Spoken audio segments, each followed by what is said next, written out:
بسم اللہ الرحمن الرحیم۔ السلام علیکم ناظرین کرام و دوستان ذی وقار۔ سیدنا ابراہیم خلیل اللہ علیہ الصلوۃ والتسلیم کو ماہ ذوالحجہ سے بہت ہی گہری نسبت ہے، اور اس ماہ کو حضرت ابراہیم خلیل اللہ سے بڑے اعزاز والی نسبت ہے۔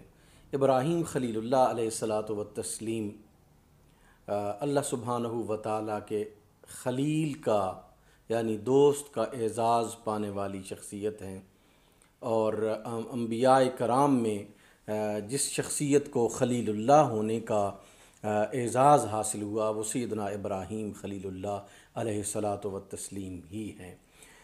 آپ کو جد الانبیاء بھی کہا جاتا ہے، اس وجہ سے کہ آپ کے بعد جتنی بھی انبیاء کرام تشریف لائے اور رسل تشریف لائے وہ تقریباً آپ کی اولاد میں سے ہی بنتے ہیں، اس وجہ سے آپ کو جد الانبیاء کہا جاتا ہے۔ تمام انبیاء کرام نے، تمام رسل نے آپ کی تعریف و توصیف بیان کی ہے، اور آپ کا اللہ کے دشمنوں کے مقابلے میں جو کھڑا ہونے کا اعزاز ہے اس کو بڑے واضح طور پر تمام کتب نے بھی بیان کیا ہے اور انبیاء و رسل نے بھی بیان کیا ہے۔ یعنی کون یہ تصور کر سکتا ہے کہ پورے روئے زمین پر جو ہے وہ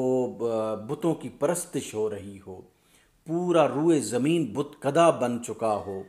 اور اس میں صرف ایک آواز اللہ کی وحدانیت کی ہو، اور وہ آواز سیدنا ابراہیم خلیل اللہ علیہ الصلوۃ والتسلیم کی ہی تھی۔ آپ کو اللہ سبحانہ و تعالیٰ نے اس روئے زمین پر اپنا نمائندہ بنا کے بھیجا، اور آپ نے حق کے نمائندگی ایسا ادا کیا کہ تاریخ نے اس حق کے نمائندگی کو جو ہے وہ بڑے سنہری حروف کے ساتھ لکھا ہے۔ خلیل کے بارے میں کہ آپ کو خلیل کیوں کہتے ہیں، یہ تمام وہ عزتیں، تمام وہ شرف جو کسی بھی ہستی کو اللہ عطا فرما سکتا ہے وہ حضرت ابراہیم خلیل اللہ کو عطا فرمائیں۔ ہمارے عرفاء نے اور صوفیاء نے اور مفسرین نے لکھا ہے کہ آپ کو خلیل اس لیے کہتے ہیں لِأَنَّ سَلَّمَ نَفْسَهُ إِلَى النِّيرَانِ وَمَالُهُ إِلَى الضَّيْفَانِ وَوَلَدُهُ إِلَى الْقُرْبَانِ، کہ اس لیے کہ آپ نے اپنے آپ کو آگ کے سپرد کر دیا اللہ کے رضا کے حصول کے لیے، اور اپنے مال کو اللہ سبحانہ و تعالیٰ کے مہمانوں پر خرچ کیا،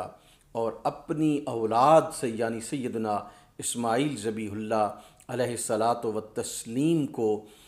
جو ہے وہ قربانی کے لیے اللہ کی بارگاہ میں پیش کر دیا۔ تو اس اعزاز کی وجہ سے کہ اپنی ذات کو بھی اللہ کے لیے پیش کیا، اپنے مال کو بھی اللہ کے لیے پیش کیا، اپنی اولاد کو بھی اللہ کے لیے پیش کیا، تو اس وجہ سے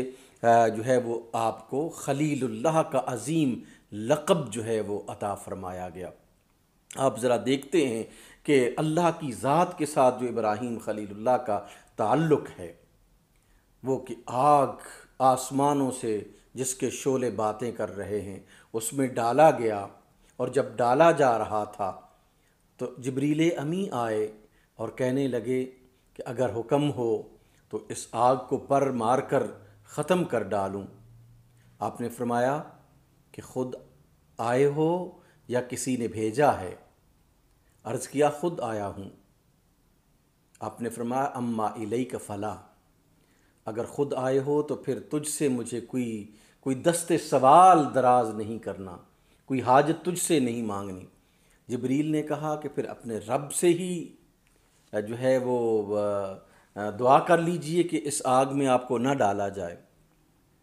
آپ نے فرمایا کہ وہ میرا رب میرے حالات کو دیکھ رہا ہے کہ مجھے کس لیے آگ میں ڈالا جا رہا ہے۔ آگ میں ڈالا گیا تو سیدنا ابراہیم خلیل اللہ علیہ الصلوۃ والتسلیم نے مردانہ وار اپنے آپ کو جو ہے جیسے انبیاء اور رسل کی شان ہوتی ہے اس شان کے مطابق جو ہے وہ آگ کے سپرد ہونا جو ہے وہ پسند کیا، اور اسی اعزاز کی بنیاد پر اللہ سبحانہ و تعالیٰ نے آگ کو حکم دیا تھا یا نار کونی بردم و سلامن علی ابراہیم، اے آگ ابراہیم پر ٹھنڈی ہو جا اور سلامتی والی بن جا۔ اسی طرح اپنے مال کو جو ہے وہ اللہ کی بارگاہ میں قربان کر دیا، اللہ کے ذکر پر جو ہے وہ تمام مال کو قربان کر دیا، اپنی اولاد کو جو ہے وہ اللہ سبحانہ و تعالی کے نام پر جو ہے وہ قربان کر دیا، سیدنا اسماعیل ذبیح اللہ علیہ الصلاۃ والتسلیم کو۔ تو ان اعزازوں کی بنیاد پر اللہ نے سیدنا ابراہیم خلیل اللہ علیہ الصلاۃ والتسلیم کو بہت ہی بڑا مقام عطا فرمایا۔ اللہ کے رسول صلی اللہ علیہ وآلہ وسلم نے ایک دن خطبہ ارشاد فرمایا، حضرت عبداللہ ابن عباس رضی اللہ تعالیٰ عنہ اس حدیث کو روایت کرتے ہیں، اور یہ متفق علیہ حدیث ہے، اور امام بخاری کے الفاظ ہیں اس حدیث کا جو میں آپ کے سامنے ترجمہ جو ہے وہ پیش کر رہا ہوں، کہ رسول اللہ صلی اللہ علیہ وآلہ وسلم نے خطبہ ارشاد فرمایا، اور ارشاد فرمایا یا ایھا الناس انکم محشورون الی اللہ حفاۃ عراۃ غرلا، انکم محشورون الی اللہ، تم اللہ کے سامنے اکٹھے کیے جاؤ گے، روز حشر تم اللہ کے سامنے حاضر ہوگے، خفاتن اس طرح کہ تم برہنہ پاؤں ہوگے، عراتن اس طرح کہ تم برہنہ جسم ہوگے، غرلن اس طرح کے بغیر ختنوں کے ہوگے تم۔ پھر اللہ کے پیارے نبی صلی اللہ علیہ وآلہ وسلم نے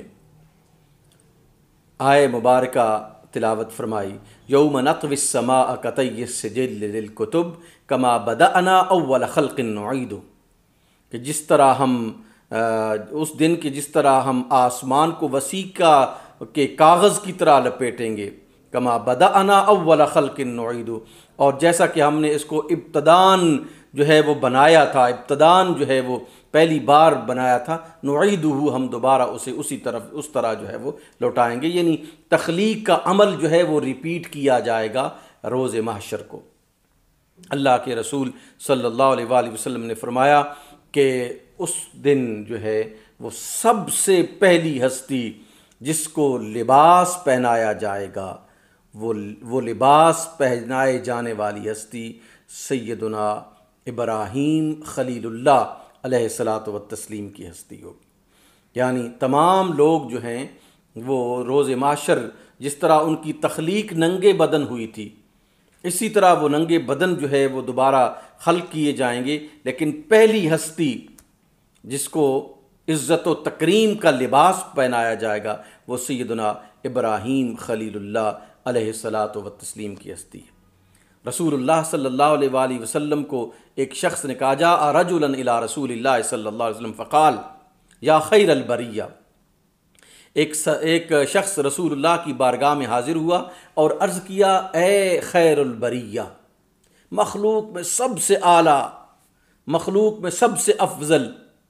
اللہ کے رسول صلی اللہ علیہ وآلہ وسلم نے محبت بھرے انداز میں جواب دیا، ذاک ابراہیم علیہ السلام، کہ خیر البریہ کا جو ٹائٹل اور لقب ہے وہ ابراہیم خلیل اللہ کو سجتا ہے، وہ حضرت ابراہیم خلیل اللہ علیہ الصلاۃ والتسلیم ہے۔ جب کعبۃ اللہ بنایا تو پھر اللہ کے لیے ندا دی سب مخلوقات کو کہ آئیں اللہ سبحانہ و تعالیٰ کا کہ گھر کا جو ہے وہ حج کریں۔ جنہوں نے حج کرنا تھا انہوں نے کہا لبیک اللہم لبیک، لبیک اللہم لبیک۔ تو لبیک اللہم لبیک کے نعرے کو تخلیق کرنے والے اس روئے زمین پر سیدنا ابراہیم خلیل اللہ علیہ الصلاۃ والتسلیم کی ذات ہے۔